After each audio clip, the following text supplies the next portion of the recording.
হাজবেন্ডের জন্মদিন বলে কথা, তাকে কিছু গিফট না করলে হয়। কি গিফট করব ভেবেই পাচ্ছি না। দিন সকালবেলা তাকে না জানিয়ে লুকিয়ে লুকিয়ে আমি আর আমার ননদিনী বের হয়ে গেলাম বাজারে যাব, ওর জন্য কিছু গিফট নিব। খুব তাড়াহুড়া করে বের হয়েছি আর সবকিছুই তাড়াতাড়ি করতে হবে ও বাসায় পৌঁছানোর আগে, যাতে আমরা বাসায় ব্যাক করতে পারি। কি গিফট কিনবো কিছুই বাসা থেকে চিন্তা ভাবনা করে বের হয়নি। বাজারে ঘুরতে ঘুরতে যা পছন্দ হবে সেইটাই নিব। 10,000 টাকা বের করছি বিকাশ থেকে, এইটাই আমার বাজেট। এখন বাজারে ঘুরে ঘুরে দেখি কি কি নেওয়া যায় তার জন্য। তো টাকা পয়সা নিয়ে প্রথমে চলে আসলাম ছেলেদের জামা কাপড়ের একটা দোকানে, ওর জন্য কিছু শার্ট নিব। এখন তো শীত প্রায় শেষের দিকে, এখন আবার ও শার্ট টি শার্ট এগুলো পরা শুরু করবে। পছন্দ করে 3টা সুন্দর সুন্দর শার্ট নিলাম, একটা চেক, একটা হোয়াইট আর একটা ব্লু। 3টার মধ্যে কোনোভাবে পছন্দ করতে পারতেছিলাম না কোনটা বেস্ট হবে, তাই 3টাই রাখলাম। একটা গিফট তো কখনোই হাজবেন্ডকে দেওয়া যাবে না। শার্ট নেওয়ার পর চলে আসলাম ওর জন্য জুতা কিনতে। আসলে ছেলেদের যে কি গিফট করা যায় এটা নিয়ে আমি চিন্তা করতে করতে পাগল হয়ে যাই, বাট ওর জন্য আমি গিফট খুঁজে পাই না। ঘুরে ঘুরে সেই শার্ট প্যান্ট জামা জুতা এগুলোই আমার নিতে হয়। এবার যেহেতু ওর একটা স্পেশাল ডে, মানে বার্থডে, বছরে তো একবারই আসে, তাই আমি পছন্দ করে করে সুন্দর সুন্দর গিফট নিচ্ছি। একটা সুন্দর জুতা, একটা লোফার, মানে 2টা ফুটওয়্যার আমি এখান থেকে নিয়ে নিলাম। ওই যে বললাম একটু তাড়াহুড়া করতেছি, প্রত্যেকটা দোকানে গিয়ে একটু তাড়াতাড়ি সবকিছু নিচ্ছি। তাড়াতাড়ি বাসায় ফিরতে হবে ও বাসায় পৌঁছানোর আগে, যাতে আমরা বাসায় পৌঁছাতে পারি। তো শার্ট জুতা এগুলো আমার নেওয়া শেষ। দিন চলে আসলাম একটা ঘড়ির দোকানে। এই মেটালের ঘড়িগুলো ও অনেক পছন্দ করে। সুন্দর দেখে সিলভার চেনের একটা ঘড়ি পছন্দ করলাম ওর জন্য। পুরা বাজার ঘুরবো,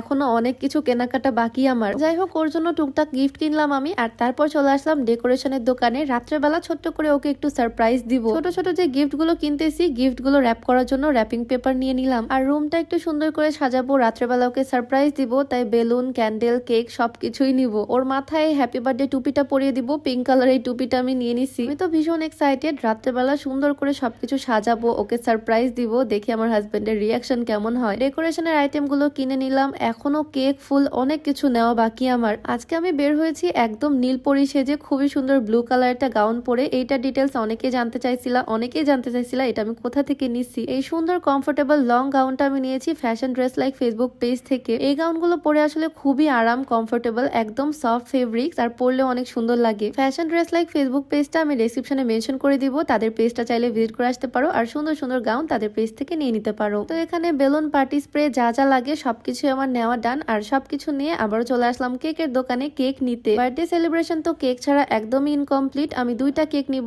রাত্রেবেলা সারপ্রাইজ দিব একটা, আর মেইন সেলিব্রেশনের জন্য আরেকটা। রাতের বেলা ছোট্ট এই কেকটা দিয়ে ওকে সারপ্রাইজ দিব, একদম ছোট্ট কিউট একটা কেক আমি পছন্দ করছি। আর মেইন বার্থডের জন্য নিলাম আরেকটা চকলেট কেক, একটু বড় সাইজের। একটু একটু করে কেনাকাটা করতে করতে অনেক কিছু অলরেডি আমার কেনাকাটা করা শেষ। এই যে দেখো আমার হাত ভর্তি এত এত জিনিস। আমি খালি ভয়ে আছি কখন আমার হাজবেন্ড আমাকে ফোন দেয় আর জিজ্ঞেস করে তুমি কোথায়। তো সবকিছু নিয়ে উঠে গেলাম রিক্সায়। দেন মনে পড়লো ফুল তো এখনো কেনাই হয়নি, তাই চলে আসলাম আবারও দুজন মিলে ফুলের দোকানে আমার হাজবেন্ডের জন্য ফুল নিতে। ভালোবাসার মানুষকে গিফট করার জন্য বেস্ট জিনিস হচ্ছে এই ফুল, আর তাও যদি হয় এরকম লাল গোলাপ। লাল গোলাপ আমার অনেক বেশি পছন্দের। আমি তো আমার হাজবেন্ডের কাছ থেকে মাঝে মাঝে ফুল গিফট পাই, আর আজকে ওর স্পেশাল দিন বলে কথা, তাই ওর জন্য অনেকগুলো ফুল একসাথে সুন্দর করে সাজিয়ে নিলাম। ফুল দেখলে আসলে শান্তি লাগে, দেখো কত সুন্দর লাগতেছে এই ফুলটা দেখতে। তো সবকিছুই মোটামুটি আমার কেনাকাটা শেষ। এখন বাসায় গিয়ে এগুলোকে সুন্দর করে র্যাপ করব, আর রাত 12টায় দিব ওকে সারপ্রাইজ। টুকিটাকি কয়েকটা গিফটই আমি কিনতে পারছি ওর জন্য। তো আজকের ভিডিওটা এখানেই শেষ করছি, দেখা হবে নেক্সট ভিডিওতে। তো সবাই ভালো থাকো, সবাইকে আল্লাহ হাফেজ।